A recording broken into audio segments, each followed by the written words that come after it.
Hello बेटा, एक बार फिर से मेरे YouTube चैनल पे आपका स्वागत है। हम कर रहे हैं इलेक्ट्रोकेमिस्ट्री और टॉपिक हमारा क्या है नेक्स्ट जो आज हम करेंगे, इलेक्ट्रोड पोटेंशियल। मतलब इलेक्ट्रोड का पोटेंशियल चेक करना है हमें।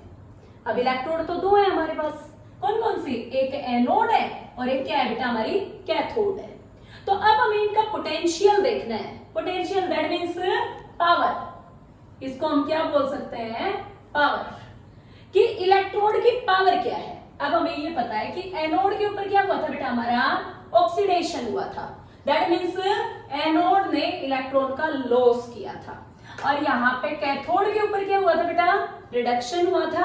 और रिडक्शन का मतलब क्या होता है, इलेक्ट्रॉन गेन करना।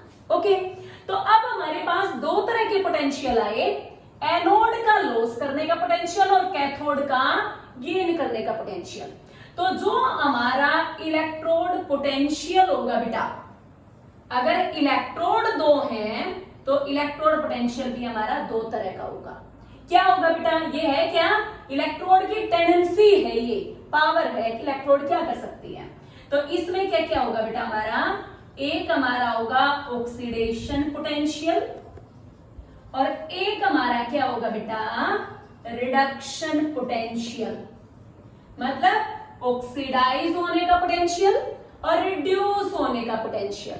तो इसको हम क्या कह सकते हैं, ये हमारी टेंडेंसी होगी बेटा टू लॉस इलेक्ट्रॉन। इलेक्ट्रॉन को लॉस करने का जो पोटेंशियल होता है, जो टेंडेंसी होती है, वो क्या बोला जाएगा, ऑक्सीडेशन पोटेंशियल। और रिडक्शन पोटेंशियल ये हमारी क्या हो जाएगी, ये हमारी होगी बेटा tendency to gain electron. Electron को गेन करने की टेंडेंसी होगी बेटा।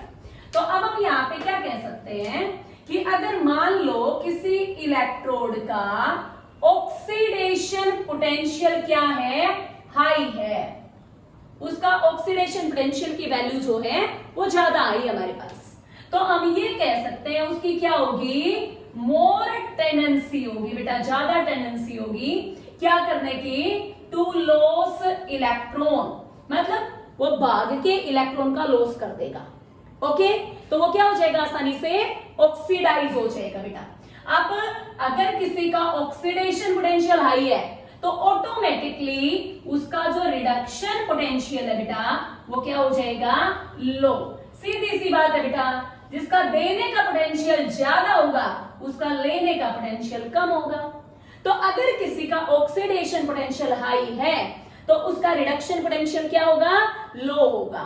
ठीक है, अब अगर हम ये कह दें किसी का अगर रिडक्शन पोटेंशियल, रिड्यूस होने का पोटेंशियल हाई है तो इसका मतलब उसका ऑक्सीडेशन पोटेंशियल क्या होगा, लो होगा।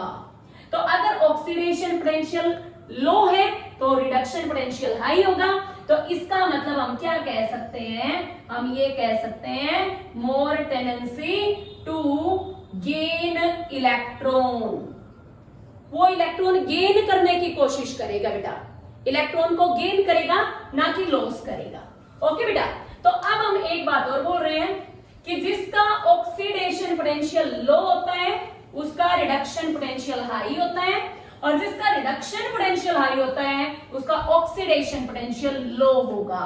ओके, अब एक ही एलिमेंट का ऑक्सीडेशन पोटेंशियल और रिडक्शन पोटेंशियल इक्वल वैल्यूज होती हैं बेटा, लेकिन साइन हमारा क्या होगा, अपोजिट होगा। अब अगर हम ये कहें, देखो अब मैंने एक बार ये बोल दिया reduction potential of copper, copper बोल दिया बेटा, तो इलेक्ट्रोड पोटेंशियल को किससे रिप्रेजेंट किया जाता है, ई नोट से।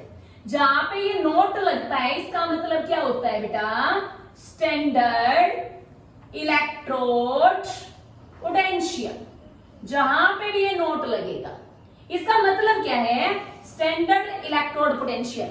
मतलब हमने जो कंडीशन दी है वो हमने स्टैंडर्ड दी है बेटा। स्टैंडर्ड कैसे, अब जैसे हमने ये क्या लिया था, ये हमारी कोई भी इलेक्ट्रोड है, मान लेते हैं ये हमारी जिंक की इलेक्ट्रोड है, तो हमने इसको 1 मोलर ZnSO4 सॉल्यूशन में डिप कर रखा है। मतलब जो कंसंट्रेशन है बेटा सॉल्यूशन की वो 1 मोलर है। कंसंट्रेशन कितनी हुई हमारी, 1 मोलर। जो टेम्परेचर होगा वो 298 kelvin that means 25 degree Celsius जो स्टैंडर्ड रूम टेम्परेचर होता है। तो अगर हम कंडीशन स्टैंडर्ड प्रोवाइड करते हैं तो यहाँ पे नोट लगा दिया जाता है, ई नोट इलेक्ट्रोड पोटेंशियल। किसकी बात कर रहे हैं बेटा हम? कॉपर की। और वो भी कौन सा पोटेंशियल है? रिड्यूस हो रहा है। तो इसका मतलब कॉपर जो है इलेक्ट्रॉन गेन कर रहा है। अब कॉपर तो प्योर स्टेट में अगर इलेक्ट्रॉन गेन करेगा तो उसके ऊपर तो नेगेटिव चार्ज आ जाएगा। अब नेगेटिव चार्ज पार्टिकल मेटल तो हो नहीं सकती, तो कभी भी न्यूट्रल मेटल इलेक्ट्रॉन गेन नहीं करेगी बेटा, कभी भी न्यूट्रल मेटल का रिडक्शन नहीं होगा। हाँ, अगर मेटल आयन है वो न्यूट्रल फॉर्म में आ सकता है इलेक्ट्रॉन गेन करके। देखो E nought standard electrode potential, copper 2 positive copper में गया तो ये क्या बोला जाएगा? ये कॉपर का रिडक्शन पोटेंशियल बोला जाएगा बेटा। देखो चार्ज घटा है, +2 से 0 पे गया बेटा वो, तो इसके लिए जो वैल्यू होती है वो हमारी होती है प्लस का 0.34 और यूनिट होगी हमारी वोल्ट। अब अगर हम इसी का ऑक्सीडेशन पोटेंशियल निकालें बेटा, देखो standard electrode potential copper 2 positive में गया बेटा, 0 से +2 पे गया, तो ये क्या हो रहा है हमारा? ऑक्सीडाइज। तो इसका जो पोटेंशियल आएगा वो हमारा आएगा माइनस का 0.34। तो कॉपर के केस में रिडक्शन पोटेंशियल और ऑक्सीडेशन पोटेंशियल ये क्या हुआ बेटा? 0 से +2, that means standard oxidation potential वो क्या हुआ? -0.34। मतलब कॉपर के +2 से कॉपर में आने की टेंडेंसी इतने वोल्ट है, +0.34 वोल्ट, और जो 0 से +2 में आने की टेंडेंसी है वो हमारी माइनस का 0.34 है। वैल्यू तो बराबर है बेटा, लेकिन जो साइन है वो पलट जाएंगे। अब हम ऐसे ही क्या बोल सकते हैं, मान लो जैसे हमने किसका ले लिया बेटा? जिंक का ले लिया, तो अब हम ये लिख सकते हैं ये हमारा Zn2 पॉजिटिव Zn में गया, तो +2 से 0 पे गया बेटा, तो ये हमारा क्या बोला जाएगा? ये हमारा बोला जाएगा standard reduction potential of zinc. ये हुआ बेटा हमारा। ये जो होता है ये होता है 0.76 वोल्ट। अब समझ गए होगे कि इसका ऑक्सीडेशन पोटेंशियल इतना ही होगा लेकिन पॉजिटिव होगा बेटा। तो अब हम ये कह सकते हैं ई नॉट Zn2 ये था हमारा Zn2 पॉजिटिव में गया, 0 से +2 में गया, दैट मीन्स ये हमारा ऑक्सीडेशन पोटेंशियल होगा, और ये हमारा कितना होगा बेटा?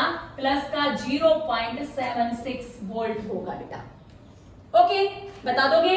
तो ऑक्सीडेशन पोटेंशियल किसी भी एलिमेंट का उसके रिडक्शन पोटेंशियल के बराबर होता है, लेकिन अपोजिटिंग साइन होता है बेटा। ओके, अब ये जो इलेक्ट्रोड पोटेंशियल हम बोल रहे हैं इसको हम मेजर कैसे करेंगे? दैट मीन्स हमें कैलकुलेट करना है कि सिंगल इलेक्ट्रोड का पोटेंशियल कैसे करेंगे। तो अगर हमें क्या करना है, इलेक्ट्रोड पोटेंशियल निकालना है बेटा, तो इलेक्ट्रोड पोटेंशियल कैलकुलेट करने के लिए जो हमने यहां पे क्या लिया है, स्टैंडर्ड ऑफ रेफरेंस, मतलब हम कंपेयर किससे करेंगे बेटा? तो वो हमारा क्या होता है? SHE कह सकते हो या NHE कह सकते हो, एक ही बात है बेटा ये। तो यहां पे क्या होगा हमारा? ये हमारा होगा स्टैंडर्ड हाइड्रोजन इलेक्ट्रोड, हम ये बोल सकते हैं बेटा, या हम क्या कह सकते हैं? Normal hydrogen electrode. इसमें हम क्या करेंगे बेटा? हाइड्रोजन की इलेक्ट्रोड यूज करेंगे।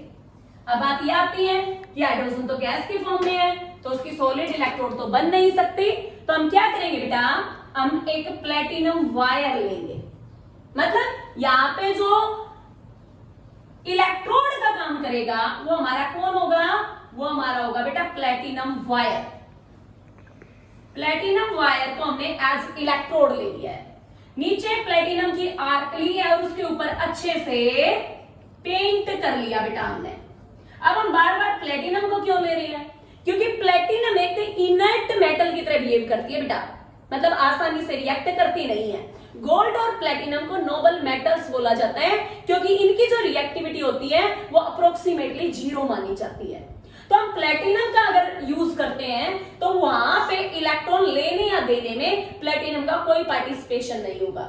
ये सिर्फ एक किसकी तरह, फाउंडेशन की तरह काम करेगा, जिसके ऊपर कोई दूसरा एलिमेंट क्या करेगा, इलेक्ट्रॉन देगा या लेगा। तो हमें हाइड्रोजन चाहिए बेटा, तो हम क्या करेंगे, इस तरह से यहां से हाइड्रोजन घुसा देंगे बेटा, ओके। और ऐसे इसको, इस इलेक्ट्रोड को, प्लेटिनम, अब इसके ऊपर कौन है, प्लेटिनम की इलेक्ट्रोड के ऊपर हाइड्रोजन गैस। ये जो हाइड्रोजन गैस है ये हमारे कितने पे बेटा, 298 केल्विन पे। अब यहाँ पे जो लिया है 1 एटमॉस्फेरिक प्रेशर लिया है, और इसको हमने यहाँ पे इस तरह से डिप किया है। यहाँ पे जो सॉल्यूशन है वो HCl का है, और वो हमारा 1 मोलर HCl सॉल्यूशन लिया है बेटा, उसकी कंसंट्रेशन 1 मोलर है। तो ये क्या हो जाएगा, स्टैंडर्ड हाइड्रोजन इलेक्ट्रोड बन जाएगा बेटा, क्योंकि हमने कंडीशन सारी की सारी स्टैंडर्ड ली है। अब हम क्या करेंगे इसके बारे में, ये हमने क्या बनाया, ये कंस्ट्रक्शन है बेटा। प्लेटिनम की वायर ली है, प्लेटिनम की एक आर्क ली है, जैसे हमारी सिम होती है वैसे पतली सी पत्ती लगा दी है यहाँ पे, और इसके ऊपर क्या होगा बेटा, प्लेटिनम का पेंट कर देंगे। दैट मीन्स कोई ऐसी मेटल यहाँ पे होनी नहीं चाहिए जो रिएक्ट कर सके एक्सेप्ट हाइड्रोजन। हाइड्रोजन हालांकि मेटल नहीं है, लेकिन हाइड्रोजन के अलावा कोई भी एलिमेंट ऐसा प्रेजेंट नहीं होना चाहिए जो रिएक्ट कर सके। अब क्या होगा, अब यहाँ पे हम लेंगे एट एनोड। एनोड के ऊपर क्या होता है बेटा, oxidation, that means loss of electron. तो जो हाइड्रोजन गैस है बेटा, ये 2 इलेक्ट्रॉन का लॉस करके इस तरह से H पॉजिटिव की फॉर्म में, मतलब हाइड्रोजन कहां जाता जाएगा, H2 से H पॉजिटिव की फॉर्म में सॉल्यूशन में चला जाएगा बेटा। अब हम क्या बोलेंगे, अब हम बोलेंगे एट कैथोड। कैथोड के ऊपर क्या होगा, रिडक्शन, दैट मीन्स क्या होगा बेटा, गेन ऑफ इलेक्ट्रॉन। तो सॉल्यूशन में से H पॉजिटिव क्या करेगा, 2 इलेक्ट्रॉन लेके और H2 की फॉर्म में जमा हो जाएगा। मतलब जो हाइड्रोजन है वो नीचे जा रही है, और जो हाइड्रोजन आयन है वो इलेक्ट्रॉन गेन करके एक्यूमुलेट हो रहा है, यहाँ पे लिबरेट हो रही है बेटा हाइड्रोजन गैस।